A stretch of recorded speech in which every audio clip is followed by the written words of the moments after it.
ഉൽപ്പത്തി 25 അധ്യായം 1 മുതൽ 34 വരെയുള്ള വാക്യങ്ങൾ. അബ്രഹാമിന്റെ സന്തതികൾ. അബ്രഹാം കെത്തൂറ എന്ന പേരായ ഒരു സ്ത്രീയെ വിവാഹം ചെയ്തു. അവളിൽ അവന് സിമ്രാൻ, യോക്ഷാൻ, മെദാൻ, മിദിയാൻ, ഇഷ്ബാക്ക്, ഷൂവ എന്നിവർ ജനിച്ചു. യോക്ഷാന് ഷെബായും ദദാനും ജനിച്ചു. ദദാന്റെ മക്കളാണ് അഷൂറും ലത്തോഫീമും ലമോവും എന്നിവർ. മിദിയാന്റെ മക്കൾ ഏഫ, ഏഫർ, ഹനോക്ക്, അബീദ, എൽദ എന്നിവരാണ്. ഇവർ കൊത്തൂറായുടെ സന്താനങ്ങളാണ്. അബ്രഹാം തനിക്കുണ്ടായിരുന്നതെല്ലാം ഇസഹാക്കിന് കൊടുത്തു. തന്റെ ഉപനരിയിലുണ്ടായിരുന്ന മക്കൾക്ക് അബ്രഹാം ധാരാളം സമ്മാനങ്ങൾ നൽകി. താൻ ജനിച്ചിരുന്നപ്പോൾ തന്നെ അവയെല്ലാം മകനായ ഇസഹാക്കിൽ നിന്ന് ദൂരെ കിഴക്കൻ ദേശത്തേക്ക് അയച്ചു. അബ്രഹാത്തിന്റെ മരണം. അബ്രഹാത്തിന്റെ ആയുഷ്കാലം 175 വർഷമായിരുന്നു. തന്റെ വർഷങ്ങൾ പൂർത്തിയായപ്പോൾ തികഞ്ഞ വാർദ്ധക്യത്തിൽ അബ്രഹാം അന്ത്യശ്വാസം വലിക്കുകയും തന്റെ ജനത്തോട് ചേരുകയും ചെയ്തു. മക്കളായ ഇസഹാക്ക്, ഇസ്മായിലും മാമ്രോവിനും എതിർവശത്ത് സൊഹാർ എന്ന ഹിത്യന്റെ മകനായ എഫ്രോണിന്റെ വകയായിരുന്നു മക്പെല ഗുഹയിൽ അവരെ അടക്കി. ഹിത്യരിൽ നിന്ന് അബ്രഹാം വിലയ്ക്ക് വാങ്ങിയതായിരുന്നു ആ വയൽ. അവിടെ അബ്രഹാം ഭാര്യ സാറയോടൊപ്പം സംസ്കരിക്കപ്പെട്ടു. അബ്രഹാത്തിന്റെ മരണത്തിന് ശേഷം ദൈവം അവരുടെ പുത്രൻ ഇസഹാക്കിനെ അനുഗ്രഹിച്ചു. അവൻ ബേർലാഹിറോയിലേക്ക് പാർത്തു. ഇസ്മായിലിന്റെ സന്തതികൾ. സാറയുടെ ദാസിയായ ഈജിപ്തുകാരി ഹാഗറിൽ നിന്ന് അബ്രഹാത്തിന് ഉണ്ടായ ഇസ്മായിലിന്റെ മക്കൾ ഇവരാണ്. ജനനം ക്രമമനുസരിച്ച് ഇസ്മായിലിന്റെ മക്കളുടെ പേര് വിവരം. ഇസ്മായിലിന്റെ കടിഞ്ഞൂൽ പുത്രൻ നെബയോത്ത്, തുടർന്ന് കേദാർ, അദ്ബേൽ, മിബ്സാം, മിഷ്മ, ഹൂമ, മൻസ, ഹദാദ്, തേമ, യത്തൂർ, നഫീഷ്, കെദേമ. ഇവരാണ് ഇസ്മായിലിന്റെ പുത്രന്മാർ. ഗ്രാമങ്ങളും ആസ്ഥാനങ്ങളും അനുസരിച്ച് അവരുടെ വംശത്തിലെ 12 പ്രഭുക്കന്മാരുടെ പേരുകളാണിവൻ. ഇസ്മായിലിന്റെ ആയുഷ്കാലം 137 വർഷമായിരുന്നു. അവൻ അന്ത്യശ്വാസം വലിക്കുകയും തന്റെ ബന്ധുക്കളോട് ചേരുകയും ചേർന്നു.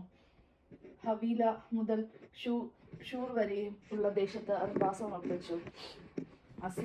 അസീസറായിലേക്കുള്ള വഴിയിൽ ഈജിപ്തിന്റെ എതിർവശത്താണ് ഷൂർ. അവർ ചാർച്ചക്കാരിൽ നിന്നല്ല അകന്നാണ് ജീവിച്ചത്. ഏസാവും യാക്കോബും. അബ്രഹാത്തിന്റെ പുത്രനായ ഇസഹാക്കിന്റെ വംശവലി. അബ്രഹാത്തിന്റെ മകൻ ഇസഹാക്കിന് 40 വയസ്സുള്ളപ്പോൾ അവൻ റബേക്കയെ ഭാര്യയായി സ്വീകരിച്ചു. അവൾ പദാൻ ആരാമിലെ ബത്തുവേലിന്റെ പുത്രി ലാബാവിന്റെ സഹോദരിയായിരുന്നു. അവർ അരമായിരുന്നു. ഇസഹാക്ക് തന്റെ വന്ധ്യയായ ഭാര്യയ്ക്ക് വേണ്ടി കർത്താവിനോട് പ്രാർത്ഥിച്ചു. കർത്താവ് അവന്റെ പ്രാർത്ഥന കേൾക്കുകയും റബേക്ക ഗർഭിണിയാവുകയും ചെയ്തു. അവരുടെ ഉദരത്തിൽ കിടന്ന കുഞ്ഞുങ്ങൾ മല്ലിട്ടപ്പോൾ അവൾ കർത്താവിനോട് ചോദിച്ചു, ഇനിയെങ്കിലും എനിക്ക് എന്ത് സംഭവിക്കും? അവൾ കർത്താവിന്റെ തിരുമനസ്സറിയാൻ പ്രാർത്ഥിച്ചു. കർത്താവ് അവളോട് അരുളി ചെയ്തു, 2 വംശങ്ങളാണ് നിന്റെ ഉദരത്തിലുള്ളത്. നിന്നിൽ നിന്ന് പിറക്കുന്നവർ 2 ജനതകളായി പിരിയും. ഒന്ന് മറ്റതിനേക്കാൾ ശക്തനായിരിക്കും. മൂത്തവൻ ഇളയവന് ദാസവൃത്തി ചെയ്യും. അവൾക്ക് മാസം തികഞ്ഞപ്പോൾ അവൾ ഉദരത്തിൽ 2 ശിശുക്കൾ. ആദ്യം പുറത്തു വന്നവൻ ചെമ്മന്നിരുന്നു. അവന്റെ ദേഹം മുഴുവൻ കുപ്പായം ഇട്ടതുപോലെയായിരുന്നു. അവർ അവന് ഏസാവ് എന്ന് പേരിട്ടു. അതിനുശേഷം അവന്റെ സഹോദരൻ പുറത്തു വന്നു. ഏസാവിന്റെ കുതികാലിൽ അവൻ പിടിച്ചിരുന്നു. അവനെ യാക്കോബ് എന്ന് വിളിച്ചു. ഇസഹാക്കിന് 60 വയസ്സായപ്പോഴാണ് അവൾ അവരെ പ്രസവിച്ചത്. കടിഞ്ഞൂലവകാശം. കുട്ടികൾ വളർന്നു വന്നു. എസാവ നായാട്ടിൽ സമർത്ഥനും കൃഷിക്കാരനുമായി. യാക്കോബ് ശാന്തനായിരുന്നു. അവൻ കൂടാരങ്ങളിൽ പാർത്തു. വേട്ടയാടിക്കൊണ്ടുവരുന്ന മാംസം തിന്നാൻ കിട്ടിയിരുന്നതിനാൽ ഇസഹാക്ക് ഏസാവിനെ വളരെയധികം സ്നേഹിച്ചിരുന്നു. റബേക്കയ്ക്ക് യാക്കോബിനോടായിരുന്നു കൂടുതൽ സ്നേഹം. ഒരിക്കൽ യാക്കോബ് പായസം ഉണ്ടാക്കിക്കൊണ്ടിരുന്നപ്പോൾ ഏസാവ് വിശന്ന് തളർന്ന് വയലിൽ നിന്ന് വന്നു. അവൻ യാക്കോബിനോട് പറഞ്ഞു, ആ ചമന്ന പായസം കുറച്ചെനിക്ക് തരിക, ഞാൻ വളരെ ക്ഷീണിതനായിരിക്കുന്നു. അതിനാൽ അവന് ഏദോം എന്ന പേരുണ്ടായി. യാക്കോബ് പ്രതിവചിച്ചു, ആദ്യം നിന്റെ കടിഞ്ഞൂലവകാശം എനിക്ക് വിട്ടുതരിക.